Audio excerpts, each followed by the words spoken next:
Hello student, welcome to Physics Expert. Myself your favorite teacher Ramesh sir. आज हम फिर से क्लास 12 का इलेक्ट्रोस्टैटिक को हम लोग कंटिन्यू करते हैं, जिसमें हम लोग कूलम्स लॉ पढ़े। आज जो है हम पढ़ने वाले हैं vector form of Coulomb's law. मतलब हम लोग क्या पढ़ने वाले हैं? Vector form. हम लोग अभी तक जो पढ़ते थे नॉर्मली मैग्नीट्यूड का बात करते थे, अब हम लोग जो बात करने हैं डायरेक्शन का भी बात करना है। तो क्या करना है इसमें, कैसे करना, ये सारा टर्म्स हम लोग इस लेक्चर में समझेंगे। तो सबसे पहले ये देखते हैं हम लोग, यहाँ हम लोग कोऑर्डिनेट लिख दिए हैं। यहाँ पर हम लोग दो पॉइंट लिए हैं ए बी, यहाँ ए दे देते हैं, बढ़िया रहेगा दिखने में। ये ए है और ये पॉइंट क्या है? पी है, ठीक है। और पॉइंट ए पर Q1 चार्ज है, पॉइंट बी पर Q2 चार्ज है। और हम लोग ओरिजिन से इसका जो पोजीशन है वो R2 पोजीशन वेक्टर है, इसका पोजीशन वेक्टर R1 है। और ये जो इसका हम लोग निकाले हैं वो किससे निकाले हैं? ट्रायंगल ऑफ एडिशन से निकाले हैं वेक्टर का। कैसे निकाला जाता है? तो हम लोग क्या कहते हैं? Tail head tail head head tail, यही तरीका होता है। तो R1 position vector plus R21 equal to क्या होता है? R2। तो ये कैसे लिखा जाता है? तो R21 जो हम लिखे हैं, कैसे लिखे हैं? इससे लिखे हैं R2 माइनस R1 वेक्टर से, क्योंकि R2 वेक्टर का R21 मतलब position of vector 2 with respect to 1 को हम लोग इस तरीके से लिखते हैं। तो उसी से हम लोग इसको लिखे हैं R21 पोजीशन। मतलब इसका यदि हम लोग बात करें पोजीशन वेक्टर क्या है? R21 मतलब वेक्टर 2 का पोजीशन, मतलब पॉइंट 2 का पोजीशन विथ रेस्पेक्ट टू 1, और उसका लेंथ जो होगा R2 मतलब इसका मैग्नीट्यूड होगा। तो हम लोग ये वेक्टर फॉर्म में लिखे हैं। तो लिखे हैं फोर्स ऑन, देखिए फोर्स दोनों, ये पॉजिटिव पॉजिटिव का है, कैसा है? पॉजिटिव नेचर का। ये भी पॉजिटिव ये भी पॉजिटिव, क्या करेगा? रिपेल करेगा। यदि हम लोग इस पर निकाले फोर्स तो क्या कहेंगे? Force on second charge due to किसके कारण? फर्स्ट चार्ज के कारण। इस डायरेक्शन में रिपल्सन होगा। इस पर यदि हम लोग फोर्स निकाले तो वो क्या हो जाएगा? Force on first charge due to second charge, repel nature का है। मतलब पॉजिटिव चार्ज है तो मतलब क्या करेगा? एक दूसरे को रिपेल। दोनों पॉजिटिव है, यदि दोनों नेगेटिव होगा तभी रिपल्सन होगा। आज यदि एक पॉजिटिव एक नेगेटिव होगा अट्रैक्शन होगा। तो वो चीज को हम लोग इसको वेक्टर फॉर्म में कैसे लिखा जाता है ये समझाए आपको हम। अब हम लोग direct force on object, force on charge two with due to first, इसको क्या कहेंगे? लिख देते हैं F21। फोर्स ऑन क्या लिखेंगे? Force on second charge due to first charge. Clear? F12 को क्या लिखेंगे?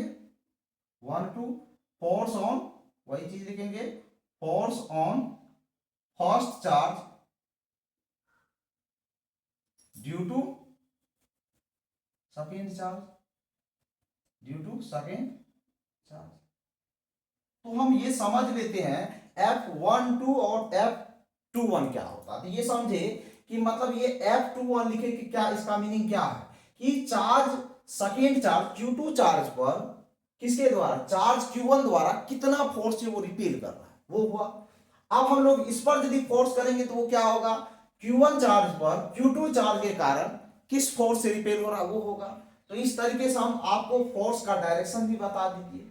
अब इसका वेक्टर फॉर्म क्या लिखे हैं? Force on object, sorry object बोले, force on charge Q2 due to किसके कारण? Q1 के कारण। अब हम लोग इसको K Q1 Q2 by R21 का whole square by unit vector क्या लिखे हैं? R21। ये डायरेक्शन को बता रहा है कि इस डायरेक्शन में फोर्स है। किस डायरेक्शन में? इस डायरेक्शन में फोर्स, ठीक है। तो F21 किस डायरेक्शन में? इस डायरेक्शन में, तो फोर्स का डायरेक्शन के साथ। अब हम लोग मतलब इसको क्या लिख सकते हैं? ये कैप के फॉर्म में लिख लीजिए, बेहतरीन रहेगा यूनिट वेक्टर के फॉर्म में।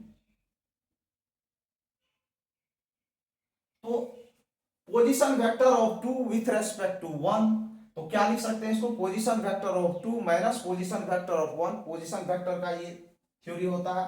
उसी तरीके से हम लोग यहां लिखे ये अपोजिट डायरेक्शन, मतलब क्या होता है, ये देखिए position of vector 1 with respect to 2 equal to negative times of position vector of 2 with respect to 1, क्योंकि दोनों क्या है, हम लोग नेगेटिव का मतलब हम लोग पोजीशन चेंज करें। देखिए यहां हुआ position of vector 2 with respect to 1, ये क्या position of vector 1 with respect to vector 2।